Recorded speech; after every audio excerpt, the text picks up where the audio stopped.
Hello family, आप देख रहे हैं घोस्ट स्टोरीज हिंदी राज मल्होत्रा के साथ। अगर आप लोगों ने चैनल को अभी तक सब्सक्राइब नहीं किया तो प्लीज चैनल को सब्सक्राइब कर लीजिए और बेल आइकन को दबा दीजिए, जिससे आने वाली लेटेस्ट अपडेट आप तक सबसे पहले पहुंचती रहेगी। तो चलिए बढ़ते हैं आज की कहानी की तरफ।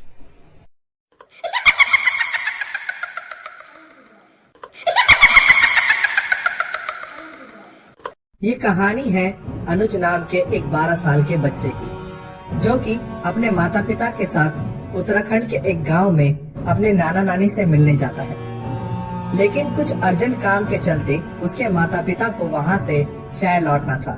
सो अनुज के माता पिता उसे उसके नाना नानी के पास ही छोड़कर शहर को लौट गए और अनुज वही गांव में नाना नानी के साथ रहने लगा। एक रोज शाम के समय अनुज घर से कुछ दूर जंगल की ओर जाने वाली सड़क के किनारे खेल रहा था। शाम बस होने ही वाली थी और घाटी की खामोशी को ठंडी हवाओं के झोंके अचानक चीरने लगे थे। अनुज अपने घर वापस जाने की बस सोच ही रहा था कि तभी उसके पीछे की झाड़ियों में कोई हलचल सुनाई दी, जिसने अनुज का ध्यान उस तरफ खींचा और धीरे धीरे वो हलचल एक बेहद डरावनी और दिमाग को सुन कर देने वाली आवाज में बदल गई।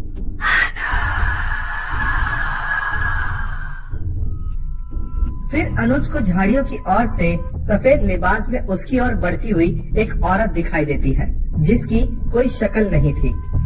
बार बार कोशिश करने के बाद भी अनुज उसकी शक्ल नहीं देख पा रहा था, लेकिन उसके चेहरे पर एक डरावनी मुस्कान और उसके मुंह से आती वो डरावनी आवाज ने मानो अनुज के कदमों को वहीं जमा दिया था।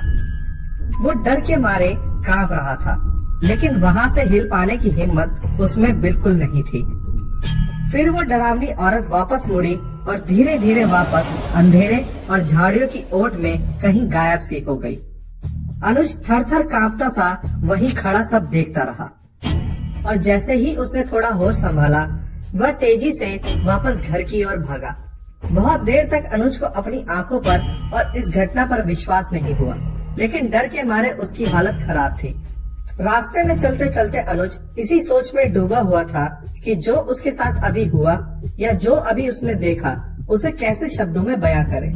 घर पहुंचकर इस घटना को अनुज ने विस्तार से अपने नाना नानी को बताने की कोशिश करी, लेकिन अनुज के मुंह से यह बात सुनकर उसके नाना नानी हैरान होने की बजाय रोने लगे। अनुज अपने नाना नानी के रोने का कारण कुछ समझ नहीं पा रहा था। कुछ देर बाद अनुज की नानी ने अनुज को खाना खिलाया और वहीं उसके नाना बिना बताए घर से बाहर कहीं चले गए। उन लोगों के रोने और नाना के यूं अचानक घर से चले जाने के बारे में अनुज के बार बार पूछने पर भी उसकी नानी ने उसे कुछ नहीं बताया। कुछ देर बाद उसके नाना घर वापस लौट आए और घर आते ही अनुज को फिर गले से लगाकर रोने लगे। इस बार उन्होंने अनुज को बताया कि आज जंगल में जिस औरत को उसने देखा था, दरअसल वो एक छलावा है।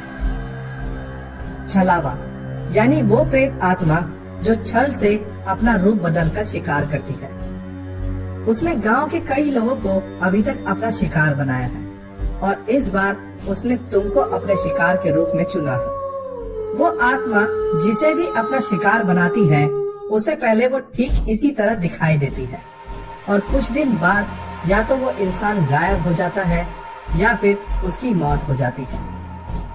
कहते हैं कि वो आत्मा अपने शिकार को किसी न किसी बहाने जंगल में बुलाती है और फिर उस इंसान के साथ क्या होता है ये किसी को नहीं मालूम। आज तक जिसे भी वो छलावा नजर आया है उसे बचाया नहीं जा सका है और इस बार अनुज उसका अगला शिकार होने वाला है।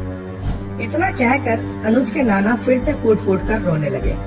कुछ देर बाद खुद को संभालकर उन्होंने अनुज का साहस बढ़ाते हुए अनुज को ये कहा, लेकिन बेटा तुम्हें घबराने की बिल्कुल जरूरत नहीं है, क्योंकि मैं पास ही के एक तांत्रिक से ये लोबान लेकर आया हूँ। ये तुम्हारी हर तरह के बुरे साए से रक्षा करेगा और मैंने तुम्हारे मम्मी पापा को भी कॉल कर दिया है, वो कल आकर तुम्हें वापस ले जाएंगे।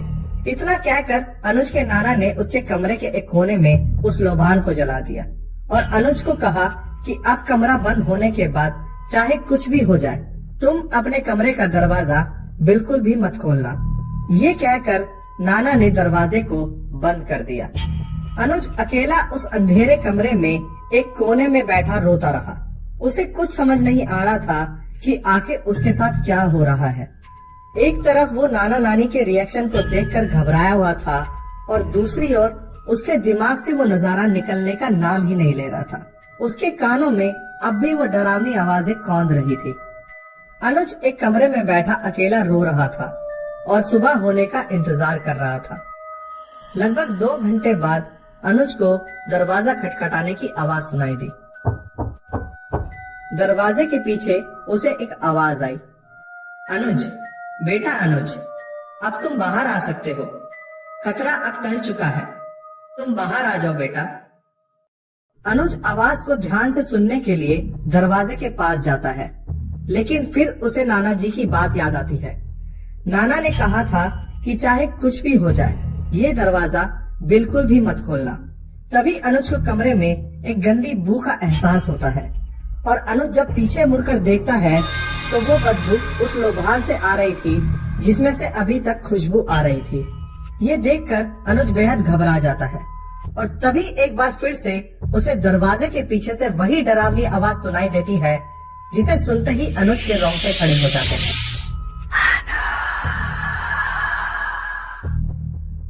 वो डर से कांप उठता है और इसी डर से वो बेहोश होकर वहीं गिर पड़ा। अगली सुबह उसके माता पिता उसे वहां से ले जाते हैं। अनुज के जाने के बाद उसके नाना नानी चैन की सांस लेते हैं। उन्हें ऐसा लग रहा था मानो वो लोग अनुज को मौत के मुंह से बाहर निकाल लाए हों।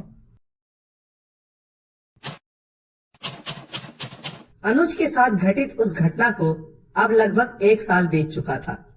अब अनुज कुछ हद तक उस सदमे से उबरने लगा था। उस घटना के बाद अनुज फिर कभी लौटकर अपने नाना नानी के घर नहीं आया।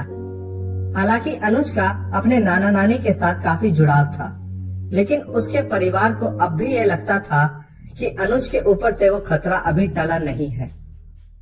इसलिए उसके पिता समय समय पर गांव जाकर उस तांत्रिक से वो लोभान लाते रहे, जो उस रात अनुज के नाना लाए थे, और हर शाम उस लोभान को उनके घर में जलाया जाता था। एक सुबह अनुज के घर उसकी नानी का कॉल आया। उन्होंने फोन पर बताया कि बेटा, तुम्हारे नाना जी की तबीयत बहुत खराब है और तुम जल्द से जल्द यहाँ वापस आ जाओ।